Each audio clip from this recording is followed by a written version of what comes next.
ஓம் ஸ்ரீ குருவே நமக. பாபா ஒரு ஏகாதசி தினத்தன்று தாதா கேள்கரை கேட்டார். கோர்ஹாலாவிலிருந்து எனக்கு கொஞ்சம் மாமிசம் வாங்கி வர முடியுமா?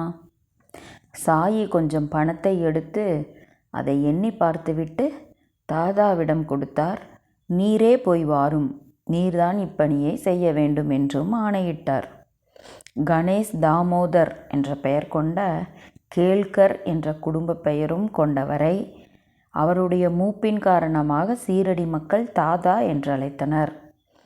தாதா சீரடியில் முதல் சத்திரம் கட்டிய ஹரிவிநாயக் சாடேவின் மாமனார். சாயி பாதங்களில் அளவு கடந்த பிரேமை கொண்டவர். தம்முடைய ஆசார அனுஷ்டானங்களை சிரத்தையுடன் கடைபிடிக்கக்கூடிய பிராமணர்.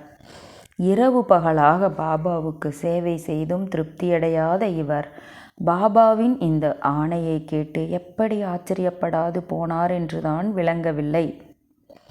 இவ்வாறு சாயிக்கு சேவை செய்து கொண்டும் ஆன்மீக அப்பியாசங்கள் செய்து கொண்டும் சாயி பாதங்களிலேயே வாழும் மிக உயர்ந்த பக்தர்.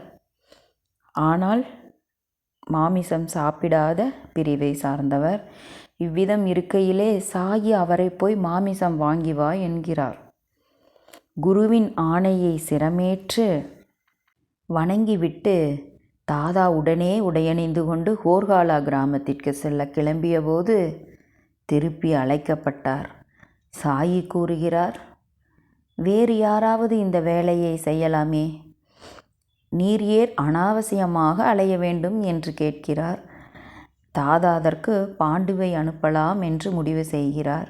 சாயி அப்பொழுது இந்த வேலையை நாளைக்கு பார்த்து கொள்ளலாம் என்று குறிப்பிட்டு விடுகிறார். இவ்வாறு அவர் மாமிசம் வாங்க வைக்கவில்லை, எனினும் பக்தரை சிஷ்யரை சோதனைக்குள்ளாக்குகிறார். சாயி என்றுமே பக்தரை விரும்பாத செயல்களில் ஈடுபடுத்துபவர் அல்ல. எந்த குருவுமே அவ்வாறு செய்ய மாட்டார்கள். ஆனால் இறுதி எல்லை வரை இழுத்து அவர்களை சோதனை செய்து பிறகே அவர்களுக்கு நன்மை அளிப்பார்கள். இதுவே குரு தர்மம் அல்லவா? இவ்வாறு தனத்தையும் தானியத்தையும் வஸ்திரங்களையும் அளிப்பது மட்டும் தட்சணையாகிவிடாது. குருவின் ஆணையை சிரமேற்கொண்டு நிறைவேற்றி அவரை சந்தோஷப்படுத்துவதும் தட்சணையே.